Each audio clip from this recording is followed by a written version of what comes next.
नमस्कार दोस्तों, आज हम बात करने वाले हैं उत्तराखंड के पंचबद्री के बारे में। बद्री जहाँ नाम आता है तो हमें सबसे पहले ध्यान आते हैं विष्णु जी।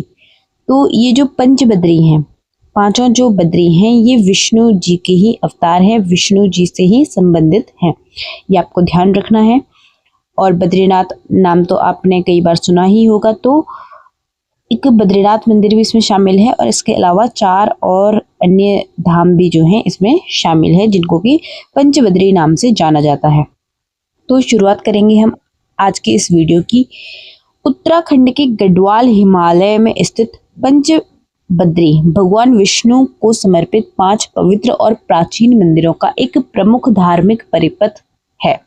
ये आपको ध्यान रखना है कि एक धार्मिक परिपथ जो कि 5 धामों को जोड़ता है और जो विष्णु जी से संबंधित है, और ये 5 अलग अलग स्थान हैं। इन सभी मंदिरों में भगवान विष्णु जी के अलग अलग रूपों और स्वरूपों की पूजा की जाती है।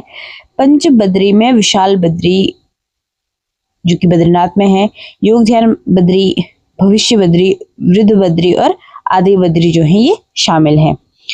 अब हम सबसे पहले तो ये बात करें कि ये जो 5 बद्री है ये कौन से जिले में आते हैं। तो उत्तराखंड का जो चमोली जिला है, ये 5 के 5 बद्री उसी जिले में आते हैं।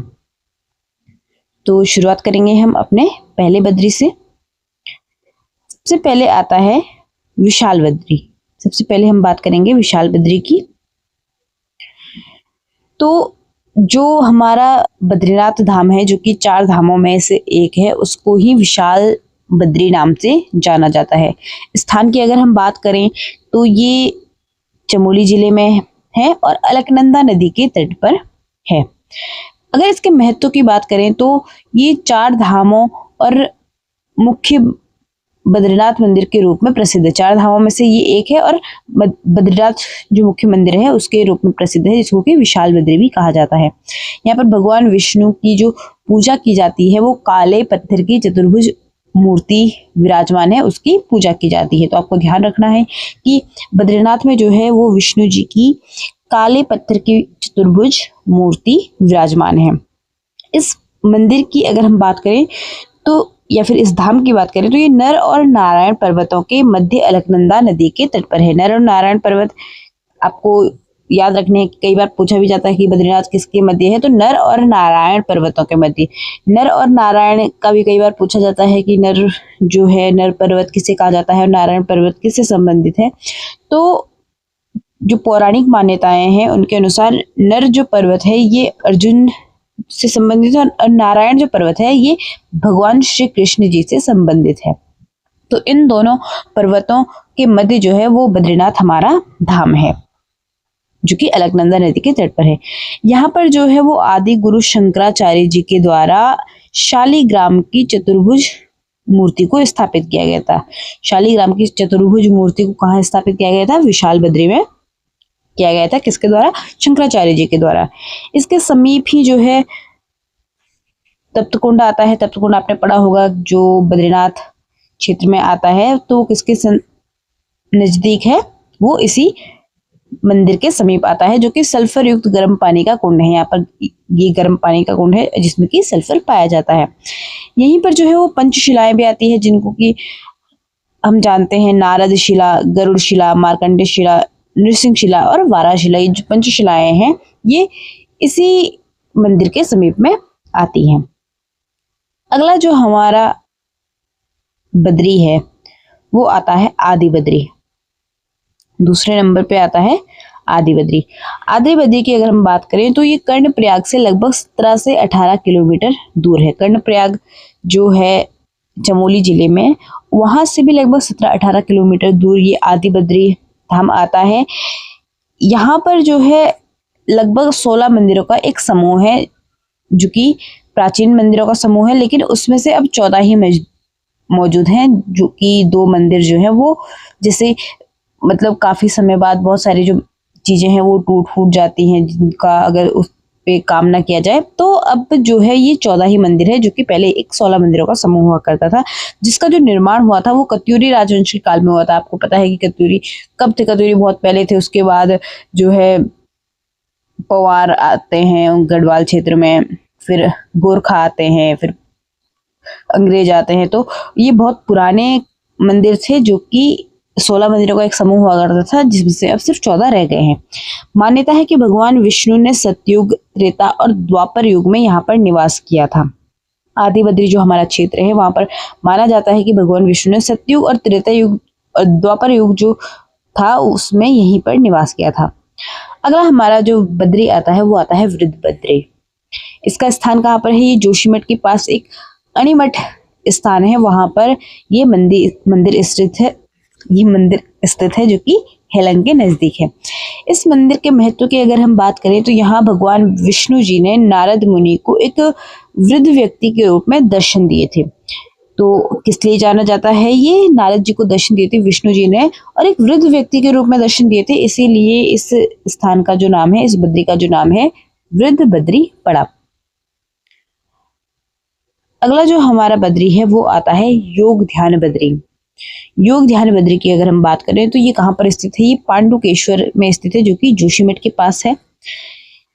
इसके अगर महत्व की हम बात करें तो राजा पांडु ने भगवान विष्णु की यहाँ पर पूजा की थी और भगवान योग मुद्रा में विराजमान है।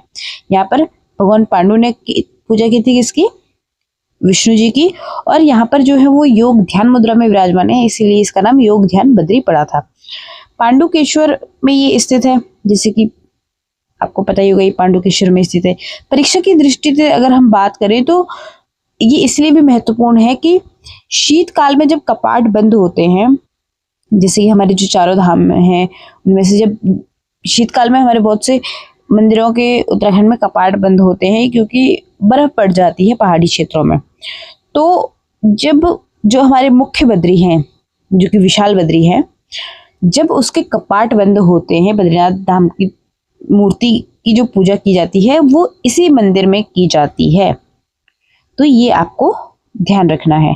यहाँ पर जो है वो कत्यूरी राजाओं के ताम्रपत्र भी मिले हैं योगदान बद्री में। अगला जो हमारा बद्री आता है वो आता है भविष्य बद्री। कहाँ पर ये स्थित है? ये सुंबाई गांव में स्थित है जो कि जोशीमठ से आगे थोड़ा आता है, तपोवन मार्ग पर ये गांव आता है। इसके महत्व की अगर हम बात करें भविष्य बद्री की तो जोशीमठ के समीप सुंबाई गांव के जंगलों में स्थित है, जैसे कि हमने जाना। इसकी मान्यता है कि कलयुग के अंत में जब नर और नारायण पर्वत बंद हो जाएंगे तब भविष्य में बद्रीनाथ के दर्शन इसी स्थान पर किए जाएंगे। इसका मतलब क्या है? जैसे कि आपने पढ़ा, सबसे पहले जो हमने पढ़ा योग ध्यान बद्री, जो कि हमारे प्रमुख बद्रीनाथ हैं, जहाँ जो कि चारों धामों में से एक है। तो वो नर और नारायण पर्वतों के मध्य में स्थित है, जैसे कि उसी में हमने पढ़ लिया था। और नर और नारायण पर्वत के बीच में स्थित है वो, ये तो हमने वहीं पे पढ़ा था। उसके बाद जैसे कि यहाँ पर बताया गया है कि उसकी जो भविष्य में पूजा की जाएगी वो भविष्य बद्री में की जाएगी, क्योंकि मान्यता है कि धीरे धीरे जो वो नर और नारायण पर्वत है वो धीरे धीरे पास आते रहेंगे, तो वो जो दोनों पर्वत हैं वो बंद हो जाएंगे, मतलब आपस में मिल जाएंगे। उस समय जो है वो भविष्य में फिर जो वहाँ जो बद्रीनाथ है, जो विशाल बद्री है, उनकी जो पूजा है वो उसके बाद भविष्य बद्री में की जाएगी। ये जो है मान्यताओं के अनुसार बात की जाती है। आगे हम बात करें तो पांचवा जो मंदिर है ये उत्तराखंड के चमोली जिले में ही है, ये हमने पहले भी पढ़ा था। और यहाँ पर जाने का जो सबसे अच्छा समय है वो मई से जून और सितंबर से अक्टूबर का समय जो है ये अच्छा माना जाता है, क्योंकि जुलाई अगस्त में तो बारिश ज्यादा रहती है और इससे पहले और इसके बाद जो है वो ठंड ज्यादा होने की वजह से पहाड़ी क्षेत्रों में जाना मुश्किल हो जाता है। तो आज के लिए इतना ही। जैसे कि हमने आज आपको पंच बद्री लाए, तो हम इसके बाद आपको ये सीरीज ऐसी चालू रखेंगे। मेन टॉपिक से हम लाते रहेंगे। पंच बद्री हमने ला दिए, पंच केदार, पंच प्रयाग, ये सब चीजें भी हम लेके आएंगे। और भी अगर आपको कोई टॉपिक ऐसे लगते हैं जिसके ऊपर वीडियो बनानी चाहिए तो आप हमें जरूर बताएं, हम उसके ऊपर वीडियो बना के आपको देंगे। धन्यवाद।